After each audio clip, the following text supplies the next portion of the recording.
Josh Hart just had an exclusive interview for Bleacher Report with Taylor Rooks. In this interview, he talks about his upcoming free agency, if he's going to decline his player option, and he also talks about the infamous breast milk tweet. We're going to talk about all of that and more. We're also going to be looking at Immanuel Quickley because recently there was a report that came out that gauged what Immanuel Quickley's next contract would be. So we're going to look at that and if that makes sense for IQ. And also, a former New York Knicks head coach is headed out west to coach a powerhouse. We're going to be talking about that and so much more today. Let's go. Josh Hart is going to decline his player option, or at least that's what it looks like, given the interview he had with Taylor Rooks from Bleacher Report. In that interview, he spoke about wanting to be in New York, the vibe of New York, how he feels welcomed here, how it feels like a second home to him. And he talked about so many other factors to why New York is important. But the key aspect that I took away from that interview was him looking to decline his player option, which means that he's looking for a new contract where he's going to get paid more money to be part of an organization, likely the New York Knicks. Here's a clip for that interview. Obviously, a lot of conversation about you, what's going to happen, what are you going to do? Every single article says he is expected to decline his player option. Where are you at with that? Are you declining that option? Oh, you're retiring.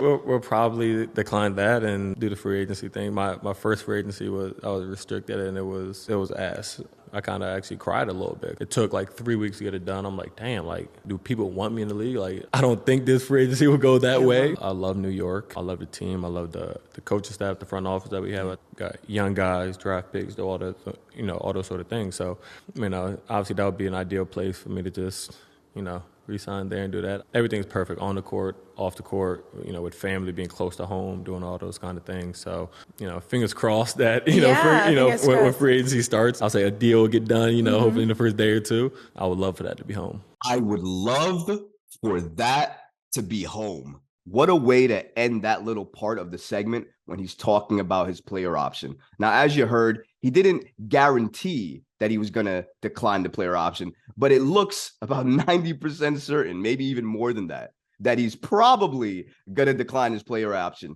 And why wouldn't you? He's had one of the best seasons with the New York Knicks. He fits this team like an absolute glove. If I were him, given my impact on a team, I would absolutely decline my player option and look into free agency to get a new, lucrative, long-term deal that makes sense for me and my family. And what you just heard from Josh Hart and that Taylor Rooks interview was exactly that. He is looking to stay for the long haul. He wants to call New York home. He feels that already, but he needs the contract to stay here. You're likely going to see him decline his player option, and you're likely going to see him sign back with the New York Knicks on a longer-term deal that's maybe around the 16 to 18 million mark. Now, you may think that's expensive, but the unfortunate part is a lot of these key players that the Knicks have and want to keep, their value is around that mark. So if you're going to want to keep Josh Hart, then you better be okay with giving Josh Hart 16 to 18 million. Can I just say I love Josh Hart? His energy, his passion, his hustle, he's funny. His post-game interviews with Jalen Brunson are legendary already. He is just a phenomenal person and energy to be around. You can tell when players are around him, they feed off of that energy, not only during basketball when they're playing, but also off court. He's just a ball of light, and you can see it when he enters the room, when he talks to people. He just gives you that joy. But he was also shown in that same interview trying to recruit other Nova players, people like Donte Divincenzo. Roll that clip too. Guys, I'm in the league. I'm that Nova guys. I'm trying to get the NY. You like to tweet about Donte. Yeah. Are you trying? You know what I mean? That's my guy. You know what I mean? I was talking to him the other day. But the tweet, by the way, said that Donte could be the shooting that the Knicks need. So that's what's on Josh's mind, everyone. Those are my brothers, and I hope we can share the court, for a long time and hopefully in the same uniform. But I love those guys. I love the face that Josh Hart makes when Taylor Rooks says that Divincenzo can add shooting for the Knicks. He went like this. Like, he knows what he's doing. He knows what she's talking about. Yes. Could the Knicks use more shooting? Absolutely. In the playoffs, we were one of the worst offensive teams. We could not shoot, not from our bench, nor could our starters shoot besides really Jalen Brunson. He needs help.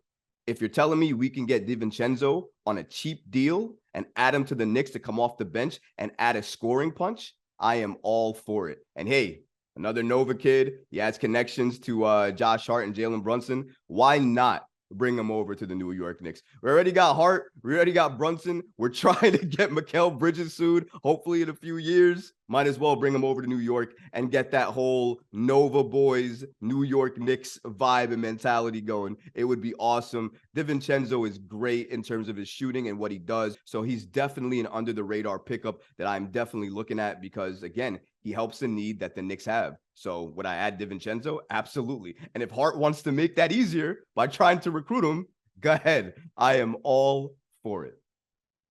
Immanuel Quickley might be making $90 million. Now, a couple of weeks ago, there was a report that came out that said the floor for Immanuel Quickley's contract coming up would be $80 million. So the $90 million offer doesn't seem too far off. If you remember from that same report, they said that his contract could go as high as $100 million. So hearing $90 million actually sounds okay. Now, is $90 million for Immanuel Quickley too expensive? You may be asking yourself, where am I pulling this $90 million figure out for Immanuel Quickley? Well, recently, Sport Track's Keith Smith predicts that the contract extensions for Obi Toppin will likely be no extension for Toppin unless he's traded. And if he is traded, he might get a 4-year, $70 million deal because that's worth the gamble, according to Keith Smith. And then the Immanuel Quickley part, which is what I'm honing in on, he says that Immanuel Quickley could potentially get 4 years, $84 million with incentives that could bring up the contract to $90 million. That actually sounds like a contract that will get done. If you're telling me he's going to make around 80 to 84 million, that's fair given the fact that it's Immanuel Quickley. The last season that he's had, he was a finalist for Sixth Man of the Year. So if you put all those things together and you believe in Immanuel Quickley, that contract sounds about right. And then with the incentives, if he's able to hit those, which hopefully he will, he'll get additional money that could make that contract worth up to $90 million. So thank you, Keith Smith, for providing that information. I really do appreciate it. And it does help paint a picture in regards to the Knicks front office, where they see Immanuel Quickley's value and what Immanuel Quickley may get out of free agency. I don't think Immanuel Quickley is going to get $100 million. And to be honest, I don't think he even deserves $84 million. The playoff collapse that Immanuel Quickley had was really eye-opening because you can play great during the regular season, but when the lights are brightest, you need to show up, and he didn't. So for me, that hits his value. I would sign Quickley to a contract under $80 million, even with incentives, and no more. The unfortunate part is that's not going to happen because, as I said, his value currently as a player in today's NBA is around the 84 to 90 million mark. So if things continue to go in this trajectory, I anticipate that the New York Knicks will offer Quickley an extension of the 84 million with the up to $90 million incentive, because it seems like it makes sense for him, his value, and the type of player that he is. Will the Knicks offer this contract to him? Stay tuned because we don't know. They may lowball him. They may give him more. I'm sure that's going to come out in the next few days. A former New York Knicks head coach is headed out west to help coach one of the best teams in the West in the Phoenix Suns.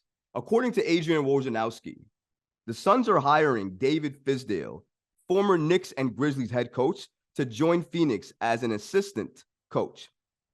Per Woj, the Suns made a significant financial play for Fizdale and drew upon his history with new coach Frank Vogel and GM James Jones.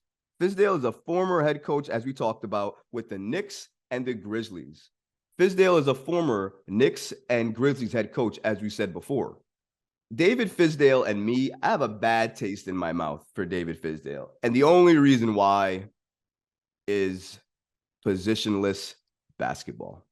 That term is burned in my head. And every time I blink, I see it and I can't unsee it. I get what he was trying to do. I get that he wanted everybody to touch the ball, be involved, and feel like they were part of the game. But the positionless basketball that he was trying to preach, his version of it at least, for the Knicks team that we had, was atrocious.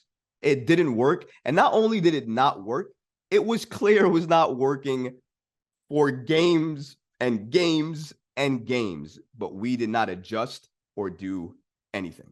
It's great to see him going out west, joining the Suns organization, joining that team. Obviously, they hired Frank Vogel. They have a close connection together. So it makes sense for him joining over there and helping bond with and get acquainted with the players over there. Because one thing about Fizdale more than anything else is that he was a player's coach or a player's guy. He had that feel to get a real close personal connection with players and make it real. And that helps when you're talking with or trying to train or trying to help players work on their game. A connection like that matters, and Fizdale is great at that. But that's where the praise stops for me. I don't think he's a very good head coach. Maybe he'll get another opportunity to prove me wrong. But as of right now, him becoming an assistant coach under Frank Vogel for the Suns makes sense. I wish him a lot of luck and the best. But unfortunately, as a head coach, he wasn't that great. Not for the New York Knicks. So it's not a great memory to have. How's that for data?